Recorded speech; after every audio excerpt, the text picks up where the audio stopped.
बात यह है प्यारे कि कैकेयी जी ने महाराज दशरथ को लग जरूर रहा है, लेकिन कैकेयी जी मांग क्या रही हैं?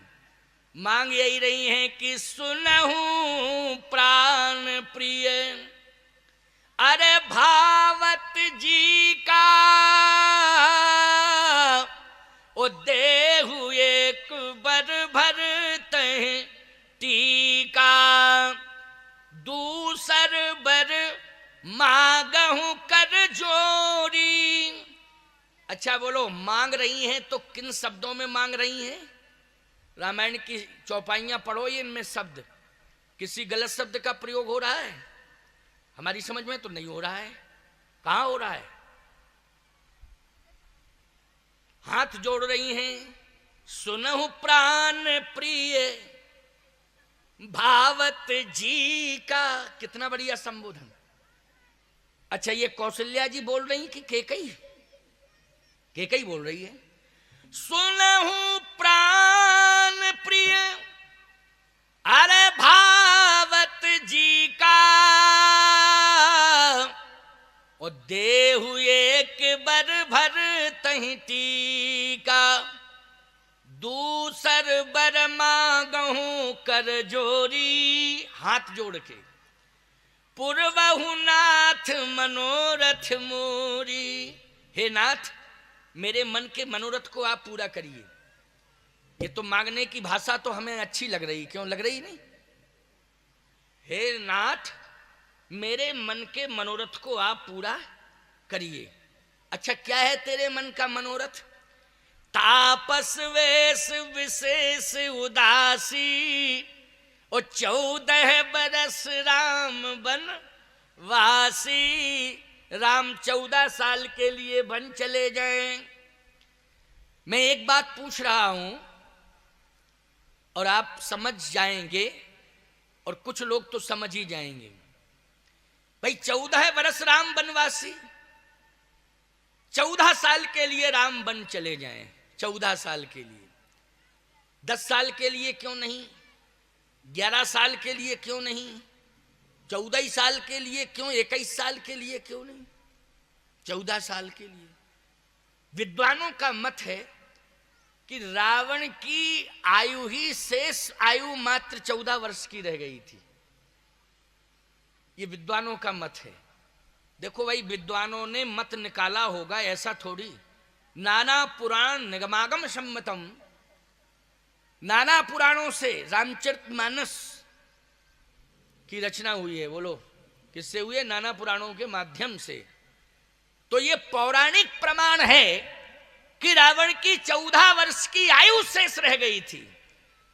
अच्छा, एक बात बताएं, आयु किसकी शेष रह गई इसके बारे में ब्रह्मा जी जानते हैं या भगवान जानते हैं? या तो परमात्मा जानता है या ब्रह्मा जानते? बोलो भैया। कोई ज्योतिष के आधार पर कहते हैं तो वो भी तो ब्रह्मा ही का विधान है ज्योतिष। बोलो किसका विधान है? जल्दी बोलो। ब्रह्मा ही का विधान है कि नहीं? लेकिन कभी कभी ज्योतिष में भी प्यारे 1 सेकंड का जन्म का अंतर नहीं होना चाहिए, तब तो वो ज्योतिष सत्य है। और अगर 1 सेकंड का अंतर आ गया है तो ज्योतिष में बहुत सारी बातें मिलेंगी, सत्य निकल जाएंगी, लेकिन बहुत सारी बातें सत्य भी नहीं निकलेंगी, लेकिन बहुत सारी सत्य निकलेंगी। क्योंकि 1 सेकंड का भी अगर अंतर आ गया जन्मांक बनाने में, जन्म के समय का, तो परिवर्तन हो जाएगा। समझ गए हो कि नहीं? लेकिन केवल 2 ही जानते हैं जन्म के बारे में, जीव के जन्म के बारे में 2 ही जानते हैं कंफर्म, या तो ब्रह्मा या फिर भगवान स्वयं अखिल ब्रह्मांड नायक परात्पर परब्रह्म। या तो परब्रह्म जानता है या फिर ब्रह्मा जानता। बोलो जानता। अच्छा, ये दोनों बताएंगे तो 1 सेकंड का अंतर होगा क्या? 1 सेकंड का भी अंतर नहीं होगा। तो सीधी सी बात यह है कि कैकेयी जी को रावण की 14 वर्ष की आयु शेष रह गई, ये भगवान ही राम ने बताया था। कैकेयी जी को किसने बताया था? भगवान राम ने। तो भगवान राम, कैकेयी नहीं जानती थी, उसको क्या पता, उसको क्या मालूम? लेकिन बताया किसने था? जल्दी बोलो। भगवान राम ने बताया था। सही बात हम आपकी बता दें तो हम कुछ नहीं जानते, लेकिन हमारे अंदर जो भगवान बैठा है वो कह रहा है ऐसा बोल दो, वैसे ही बोल दिया। आपका महाराज बिल्कुल सही बताए, तो हम थोड़ी बताए, अंदर से कोई बुलवा दिया, उसने हमें बता दिया कि ऐसा बोल दो, हमने बता दिया। समझ गए हो कि नहीं बात को? ऐसे ही केकई नहीं जानती है, केकई को कुछ भी पता नहीं है, लेकिन ये तो राम जी को पता है कि 14 वर्ष शेष रह गए हैं। कितने वर्ष रह गए हैं? 14 साल। इसलिए केकई ने 14 वर्ष का ही वनवास मांगा। तो सीधी सी बात यह है कि जो भी मांग कर रही है वो अपने बेटे भरत के लिए नहीं कर रही है। केकई जो भी मांग कर रही है वो स्वयं राम जी का कार्य बनाने के लिए कर रही है कि आप जो संकल्प लेकर के इस धरती पर आए हो, आपका कार्य समय से पूरा हो, इसके लिए माध्यम मैं बन रही हूं, माध्यम मैं बन रही हूं। ये थोड़ी कि भरत के लिए। ये केकई इस बात को जानती थी कि भरत राज्य ले ही नहीं सकता है। इतना आदर्शवादी है भरत कि चाहे जितना प्रयास किया जाए, हम नहीं, चाहे जितने लोग मिलकर के प्रयास करें कि भरत को राजा बना दें, भरत राज्य स्वीकार नहीं करेगा, भरत राजा नहीं बनेगा। लेकिन प्यारे, इस बात को आप सुन लीजिए कान खोल करके। 14 साल का जो वनवास मांगा है वो किसकी इच्छा से मांगा है? राम जी की। और रहस्य बताया किसने है? रामई जी ने बताया है रहस्य। इसलिए केकई कहती है 14 बरस राम बनवासी, तापस वेश विशेष उदासी, 14 बरस राम बनवासी।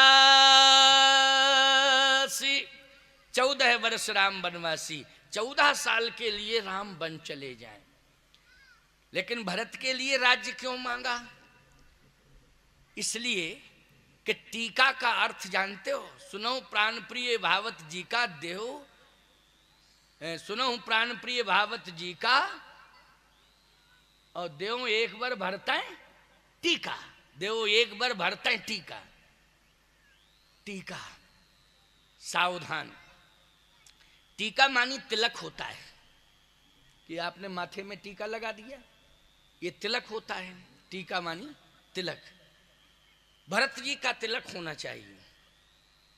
सत्य तो प्यारे ये है कि भरत 14 साल के लिए इस कुल का प्रकाश है। टीका मानी होता है जैसे मस्तक पर चंदन लगाया तो ये प्रकाश है। ये संकेत क्या है? जैसे चंदन लगाया तो अक्षत लगाते हो, अक्षत मानी अंधकार ना हो कभी, बोलो भाई, छत ना हो मानी अंधकार नहीं, प्रकाश रहे, इसका यही अर्थ है। चंदन लगाया और क्या लगाते हो साथ में? अक्षत मानी चावल, चावल को कहते हैं अक्षत, मानी मस्तक पर जिंदगी में और मस्तक पर जीवन में कभी अंधकार ना हो, प्रकाश हो। 14 साल के लिए इससे सिद्ध हो रहा है कि टीका जो लगाना है वो कितने साल के लिए? 14 साल के लिए। 14 साल प्रकाश बना रहे। कहां?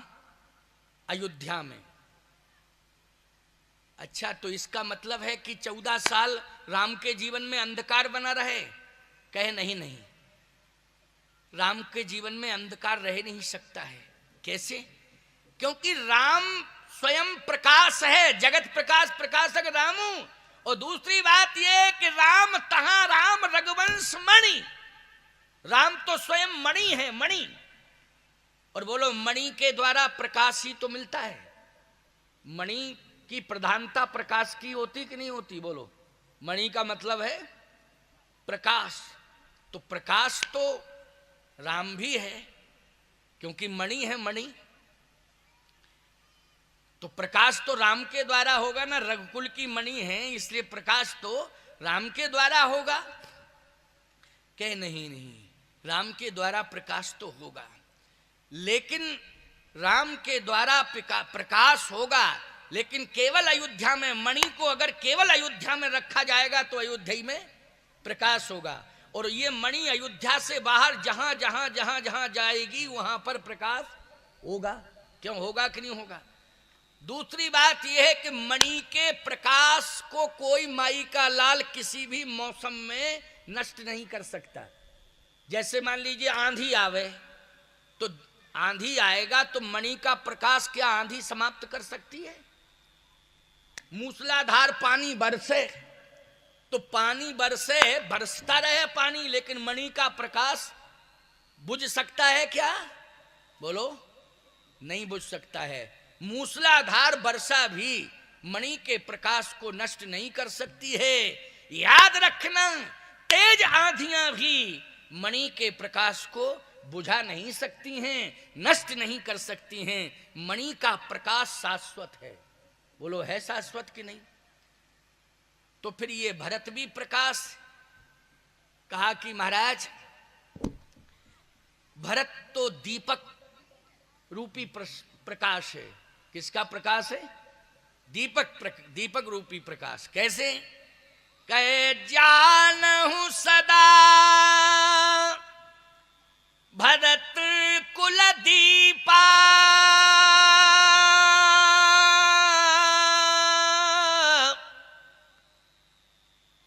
बार बार मोहि कहे महीपा। जानो सदा भरत कुल दीपा, भरत कुल का दीपक है और राम मणि है।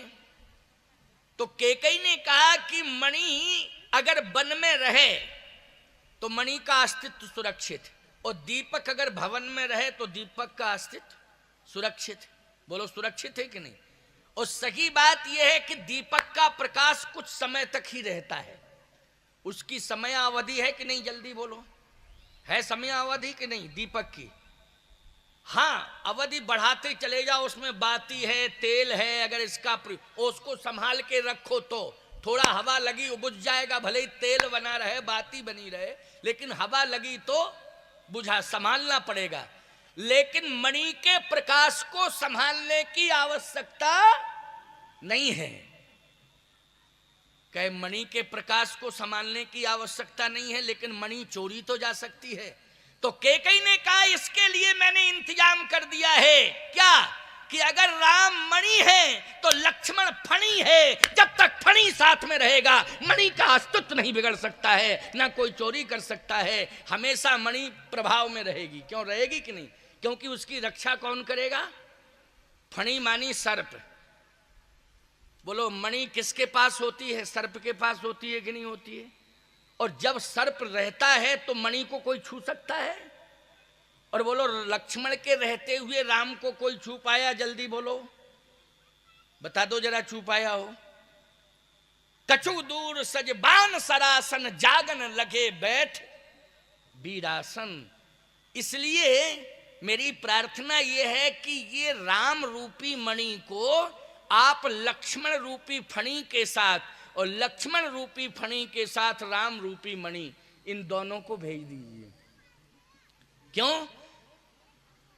तमाम तीर्थों में राक्षसों ने अंधकार कर दिया है, यज्ञों में अंधकार छाया है, गौशालाएं जला दी हैं। जहां भी दृष्टि जाती है वहां अंधकार ही अंधकार दिखाई दे रहा है। लेकिन जहां जहां राम जाएगा वहां वहां प्रकाश अवश्य हो जाएगा और संसार का अंधकार दूर हो जाएगा। पूरे संसार में राम के द्वारा प्रकाश हो जाएगा।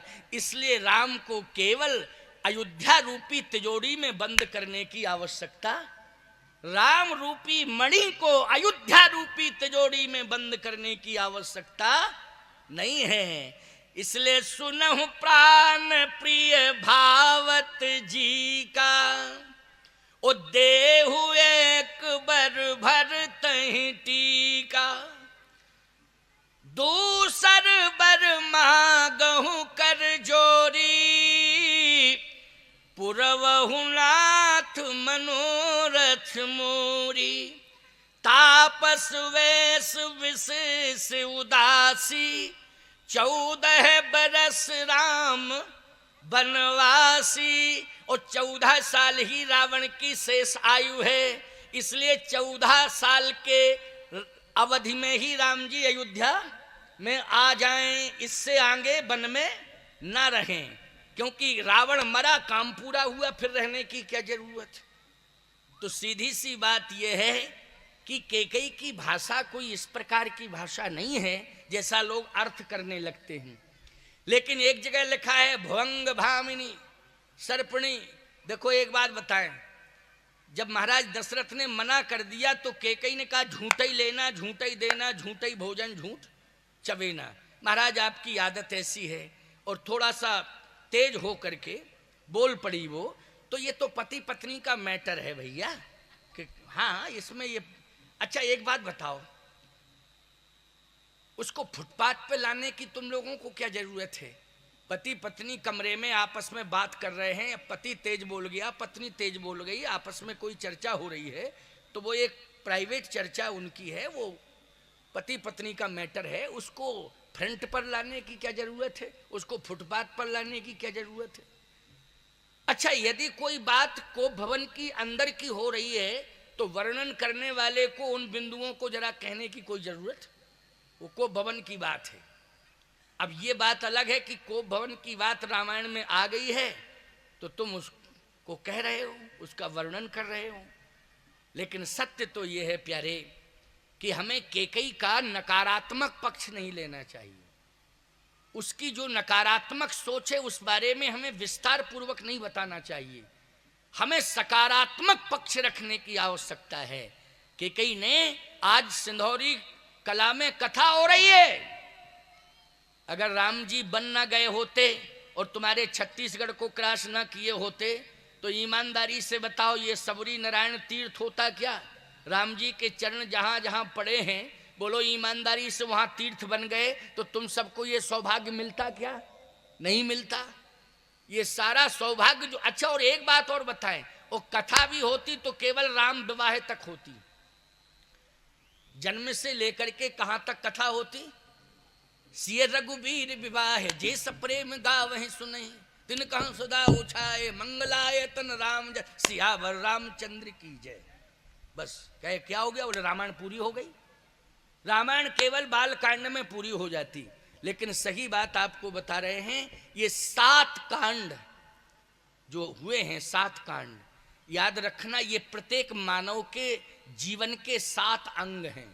जैसे राम के 7 अंग हैं तो ये 7 कांड तुम्हारे 7 अंगों से जुड़ रहे हैं प्यारे।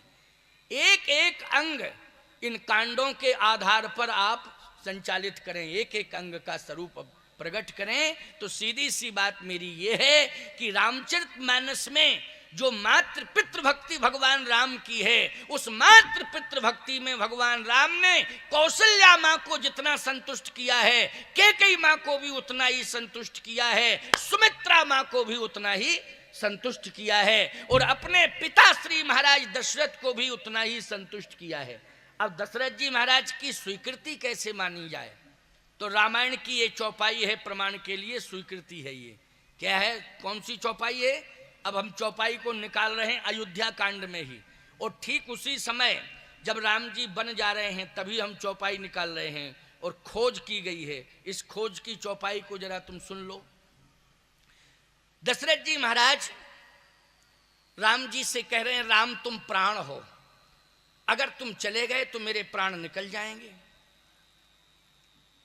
भगवान राम ने कहा, पिताजी आप समझिए तो। कहे समझ चुका हूं, अब हमें समझने की जरूरत नहीं है। भगवान राम ने कहा अच्छा। अब भगवान की आंख बंद हो गई राम जी की। राम जी की जैसे ही आंख बंद हुई तो शंकर जी का स्मरण किया राम जी ने। आंख बंद हुई और शिव जी का स्मरण किया, और जैसे ही आंख बंद हुई शिव जी का स्मरण हुआ तो शिव जी कहते हैं, हाथ जोड़ के बताएं प्रभु आप याद कर रहे हैं? कहे हाँ अब आपकी जरूरत है। क्या जरूरत है? कैलाश पर्वत छोड़ के आप आ जाओ, मेरे पिताजी को समझा दो। मैं बन जा रहा हूं और मेरे पिताजी मुझे रोक रहे हैं, आप आके पिताजी को समझा दो। भगवान शंकर ने कहा वैसे तो आप ही समझाने में सक्षम हो। अरे हम सक्षम तो हैं, लेकिन बेटा है ना, बाप बेटा बाप को समझाए कि बाप बेटे को समझाए। क्यों भाई? हैं सक्षम लेकिन हैं तो बेटे ही। अब हम समझाने लग जाएं तो दुनिया कहेगी क्या जमाना आ गया कि बेटा बाप को समझा रहा है। देखो ये जमाना, क्यों कहते हैं नहीं कि देखो जमाना पलट गया है, अब तो बेटा बाप को समझा रहा है? तो हम बेटा हैं आखिर, लेकिन सही बात है ये कि आप आओ और आप समझाओ। ठीक है, मैं आता हूं। शंकर जी आए सीधे। जैसे शिव जी आए तो शिव जी ने दशा देखी महाराज दशरथ की। क्या दशा है?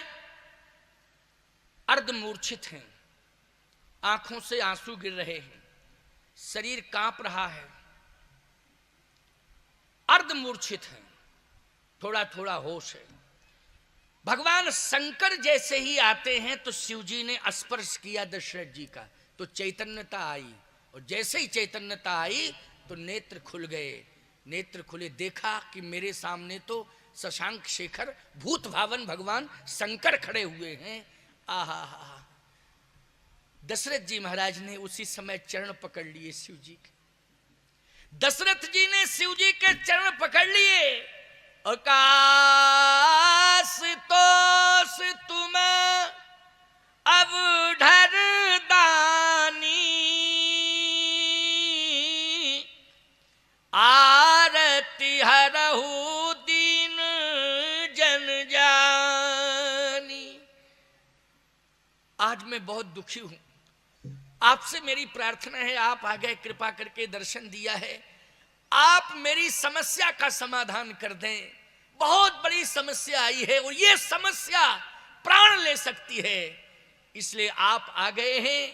अब मुझे विश्वास है कि आप महामृत्युंजय भगवान हैं, इसलिए अब मौत मेरा कुछ भी नहीं बिगाड़ सकती है, क्योंकि आप जब सामने आ गए हैं, साक्षात सामने खड़े हैं। लेकिन जब तक समस्या नहीं निपटेगी, समाधान नहीं होगा, तो जिंदा तो रहूंगा, क्योंकि आपके प्रभाव से मौत नहीं आ सकती है, लेकिन घुट घुट करके जिंदगी जीऊंगा।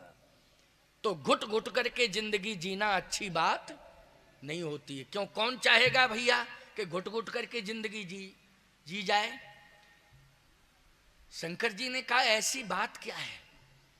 बात यह है कि मेरे प्राण हैं राम, और आज राम बन जा रहे हैं।